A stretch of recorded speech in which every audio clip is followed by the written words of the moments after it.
I'm Johnny Robot here at E3, and we are hanging out in the Sony area, and we are looking at Horizon Zero Dawn.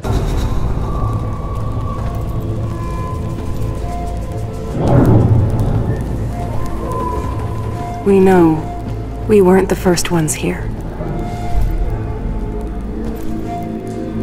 Our stories speak of the ones that came before.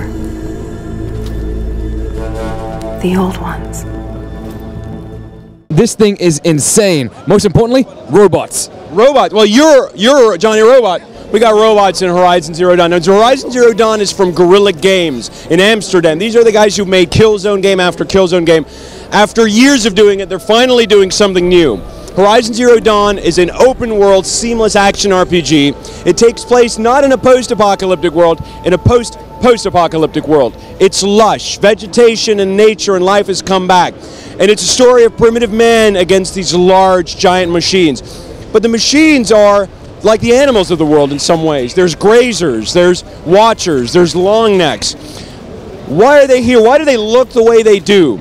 These are really kind of the questions that you have to answer over the course of your journey through Horizon Zero Dawn. And Guerrilla is known for their technical proficiency. This game is no exception. People are going to see beautiful, stunning vistas. These giant machines, one of the large ones you'll see, Thunderjaw, is comprised of over 500,000 polys. It's a beautiful game, but more than anything else, it's fast-paced, it's fresh, it's new, and the reaction has kind of spoken to just how excited people are for something brand new.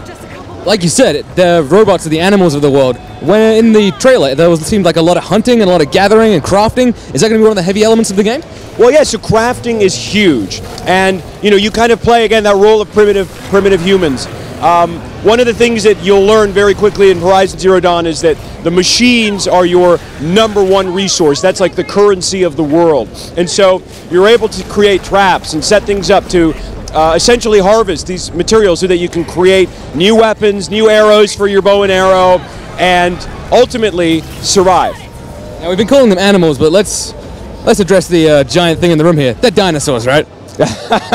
I've seen a lot of headlines say robot dinosaurs. Again, why they look the way they do is one of the mysteries of the game, but if people get more excited when someone says robot dinosaurs, I've talked to some of the guys at Guerrilla, they're pretty excited at how giddy people get when they say that. So, I don't know, that's really kind of the canon of the game, but it seems to get people up, so we're excited. This may be a little bit of a sidebar, but one of the things that really stood out to me was it's a female protagonist. Was that a direct choice by Guerrilla? Guerrilla has said that it was always, Aloy was always who she was from the start. It's really inspiring, I think, to see a protagonist that's so powerful and so gritty. And you know, I'm excited. You know, one of the questions that was asked was, you know, can you change your? You play as Aloy, and I think once people get into the world and they get to know her and they get to know her story, they'll really connect with her, and it's really part of the experience, and it's part of the story that Guerrilla is telling. So, yeah, that's a decision they made from the beginning. So when we're not hunting down robot dinosaurs to steal their wonderful servos, it's a pretty heavy narrative as well. It's a single-player game, and you know we're not talking about quests. We're not talking about a lot of the RPG elements yet, but you can look forward to a lot of the stuff that people expect in an RPG. And again, the crafting plays a huge part of it. So yeah, we're going to talk a lot more about that stuff as the road through the campaign continues. For now, we're just excited to get it out there. Now, one of the things you pointed out as well, it is lush and gorgeous. The vistas is what we've seen. Can we expect any more varied kind of environments, or are you just keeping it under wraps at the moment? We're not talking about a ton of the different environments yet. We do want people to take away the scope of the environments. And you know, one of the things you'll see, some people are kind of seeing some extended footage of, you know, clouds, volumetric clouds coming over the mountains, casting shadows on there's deep, thick vegetation that you can use for cover. There's a lot of destructibility. There's rock formations that can be plowed through by the machines that you can tether explosives to kind of create traps. A lot of the machines will react. You can blow something up behind them and bring the herd over. There's a lot of different possibilities. It's a kind of a sandbox action RPG experience. So, and the environments play a huge part of that.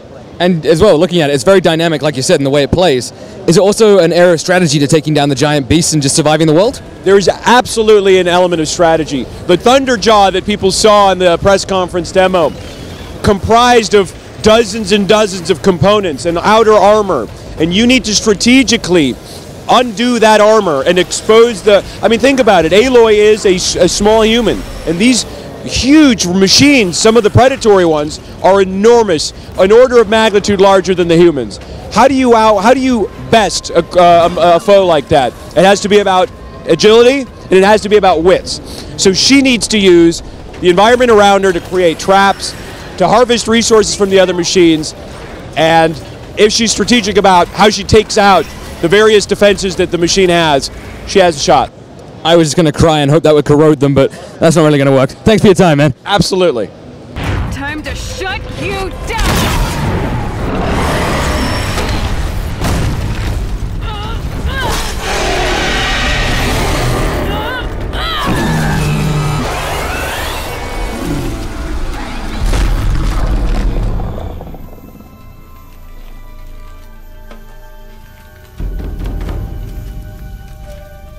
The stories don't tell where the old ones went.